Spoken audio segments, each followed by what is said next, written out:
जो प्रेम परिपूर्ण होना आपके घर का आशीर्वाद का आज नया भाग, नया सीजन चल रहा है। जो आज मेरे प्रभु यीशु कृष्ण ने, हम अकेले नहीं हैं, हम लोग कई भी हमारा खानदान है। इस दिन हमारे नए रिश्ते जोड़ने की आवश्यकता है। जो प्रभु की वाणी उस दिन में हम वचन सुनाएंगे। अगले के 12 बजे कर्म और धर्म के रूप वही करेंगे जो हम प्रभु यीशु कृष्ण की विनतियाँ सुनाएंगे। आज 2 दिसंबर 2024 से दिन है सोमवार। जैसे प्रभु यीशु कृष्ण की विनती, आपकी पुष्प की अभिलाषा, पुष्प की वाटिका जैसे हम प्रभु को ऐसे ही नहीं देखे, जैसे प्रभु को देखने वाले को चुंगी करें।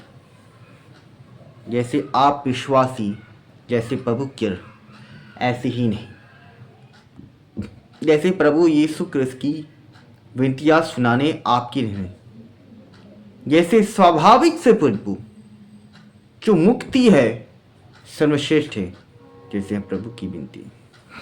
अब उसका वचन बाइबिल पद में मत्ती का सुसमाचार अध्याय 5:8 में, ईसा फकरनाउम में प्रवेश कर ही रहे थे कि एक शतपति उनके पास आया और उनसे यह निवेदन किया।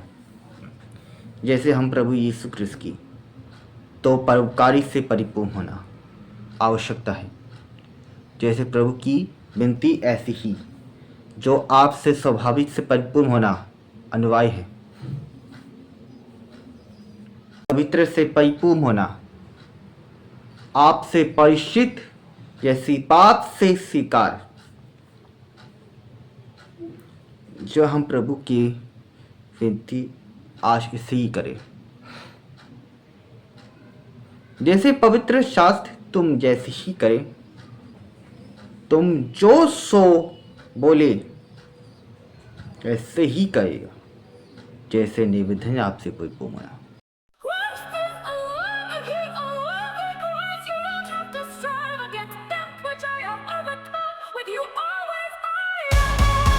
He's Son of God with power declared, so 'cause he rose, he holds the keys of hell and death. He's our God and strength. He loves us dear, he's always near. We'll live free from every fear. We'll fight death's sting, that's sin. By him who dwells within, his quickening power did raise up Christ. We'll put on his might, and by him let dead works destroy. With Christ rise and reign on high. He's power of God to all who shall obey his call, who glory not in self but laud in the risen Lord. Such shall God raise, to them decree, with Christ joy heirs it shall be.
Dear beloved family, dear beloved brothers and sisters, children and youth, प्रिय प्यारे परिवार, प्रिय प्यारे भाइयों बहनों, बच्चों व युवाओं, I am Amardeep Pius Marki. मैं अमरदीप पीयूष माकी हूँ। Today is the 12th day of January. आज जनवरी का 12वां दिन है। The feast of the baptism of the Lord. प्रभु का बपतिस्मा का पर्व। The first ordinary Sunday of the year. वर्ष का प्रथम सामान्य परिवार. If we had not accepted this request of the Lord today, whatever is done on the new winter day of the month of Posh, the same is done in the cold of the winds of danger. During the entire very dangerous winter season. आज न हम कभी भी प्रभु के इस अनुरोध को स्वीकार नहीं करते. पौष महीने के नए सर्दियों के दिन जो कुछ भी किया जाता है, वही हवा के खतरे की ठंड में होता है. पूरे बहुत खतरनाक सर्दियों के मौसम में. Luke chapter 11 verse 13. If you then, being evil, know how to give good gifts to your children, how much more will your heavenly Father give the Holy Spirit to those who ask him. लूका अध्याय 11 श्लोक 13.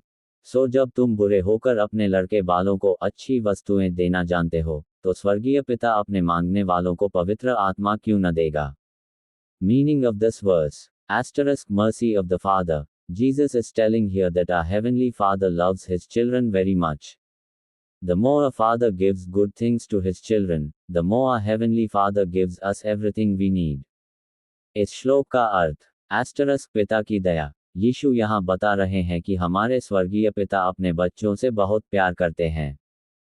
एक पिता जितना ज्यादा अपने बच्चों को अच्छी चीजें देता है, उतना ही ज्यादा हमारा स्वर्गीय पिता हमें वो सब देता है जिसकी हमें जरूरत होती है. Asterisk gift of the Holy Spirit. The greatest gift that God gives us is the Holy Spirit. The Holy Spirit gives us strength, comfort and purity. Asterisk पवित्र आत्मा का उपहार. सबसे बड़ा उपहार जो परमेश्वर हमें देता है वह है पवित्र आत्मा.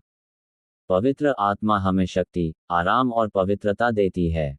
Asterisk importance of prayer. Jesus is emphasizing the importance of prayer here. When we ask God for the Holy Spirit, He surely gives it to us. Asterisk प्रार्थना का महत्व. यीशु यहाँ प्रार्थना के महत्व पर जोर दे रहे हैं. जब हम परमेश्वर से पवित्र आत्मा मांगते हैं, तो वह हमें जरूर देता है. Genesis chapter 12 verse 3. I will bless those who bless you, and whoever curses you I will curse, and all peoples on earth will be blessed through you. उत्पत्ति अध्याय 12 श्लोक 3. जो लोग तुम्हें आशीर्वाद देंगे, उन्हें मैं आशीर्वाद दूंगा, और जो लोग तुम्हें कोसेंगे, उन्हें मैं शाप दूंगा, और पृथ्वी के सारे कुल तुम्हारे द्वारा आशीर्वाद पाएंगे. Here's a breakdown of the significance. Asterisk divine protection. This verse highlights God's unwavering support for Abraham. It emphasizes that those who treat Abraham with kindness and respect will receive God's blessings, while those who oppose or harm him will face divine consequences. यहाँ महत्व का विवरण दिया गया है. Asterisk ईश्वरीय संरक्षण. ये पद अब्राहम के लिए ईश्वर के अटूट समर्थन को उजागर करता है. यह इस बात पर जोर देता है कि जो लोग अब्राहम के साथ दयालुता और सम्मान से पेश आते हैं, उन्हें ईश्वर का आशीर्वाद मिलेगा, जबकि जो लोग उसका विरोध करते हैं या उसे नुकसान पहुंचाते हैं, उन्हें ईश्वरीय परिणामों का सामना करना पड़ेगा. Asterisk a channel of blessing. The verse signifies that Abraham, and through him his descendants, would be a source of blessing for all nations. This points towards the coming of Jesus Christ, who was descended from Abraham and is the ultimate source of blessing for humanity. Asterisk आशीर्वाद का एक माध्यम. ये पद दर्शाता है कि Abraham और उसके माध्यम से उसके वंशज सभी राष्ट्रों के लिए आशीर्वाद का स्रोत होंगे. ये ईसा मसीह के आगमन की ओर इशारा करता है, जो अब्राहम के वंशज हैं और मानवता के लिए आशीर्वाद का अंतिम स्रोत हैं. Asterisk fulfillment in Christ. Christians believe that this promise finds its ultimate fulfillment in Jesus Christ. Through his life, death, and resurrection, all who believe in him receive God's forgiveness and the hope of eternal life. Asterisk मसीह में पूर्णता. ईसाई मानते हैं कि यह वादा यीशु मसीह में अपनी अंतिम पूर्णता पाता है. उनके जीवन, मृत्यु और पुनरुत्थान के माध्यम से, जो लोग उन पर विश्वास करते हैं, उन्हें ईश्वर की क्षमा और अनंत जीवन की आशा प्राप्त होती है. 1 John chapter 5 verse 12. Whoever has the Son has life. Whoever does not have the Son of God does not have life. 1 यूहन्ना अध्याय 5 श्लोक 12. जिसके पास पुत्र है, उसके पास जीवन है. जिसके पास परमेश्वर का पुत्र नहीं है, उसके पास जीवन नहीं है. In essence, 1 John 5:12 proclaims that Asterisk eternal life is a reality. Asterisk Jesus Christ is the only way to obtain that life. संक्षेप में 1 यूहन्ना 5:12 घोषणा करता है कि Asterisk अनंत जीवन एक वास्तविकता है. Asterisk true faith in Jesus is essential for experiencing this eternal life. Asterisk यीशु मसीह ही उस जीवन को प्राप्त करने का एकमात्र तरीका है. This verse is a powerful reminder of the central message of the Christian faith: salvation is found in Jesus Christ alone. Asterisk इस अनंत जीवन का अनुभव करने के लिए यीशु में सच्चा विश्वास आवश्यक है. ये श्लोक ईसाई धर्म के केंद्रीय संदेश की एक शक्तिशाली याद दिलाता है. उद्धार केवल यीशु मसीह में पाया जाता है. Galatians 6:9 states, "Greater than, let us not become weary in doing good, for at the proper time we will reap a harvest if we do not give up." गलातियों 6:9 में लिखा है, हम भलाई करने में हियाव न छोड़ें, क्योंकि यदि हम ढीले न पड़ें, तो ठीक समय पर कटनी काटेंगे. Here's a breakdown of its significance. Asterisk persistence in good deeds. This verse emphasizes the importance of perseverance in doing good.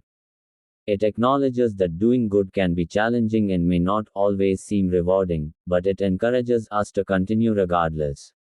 यहाँ इसके महत्व का विवरण दिया गया है. Asterisk अच्छे कामों में दृढ़ता. ये श्लोक अच्छे काम करने में दृढ़ता के महत्व पर जोर देता है.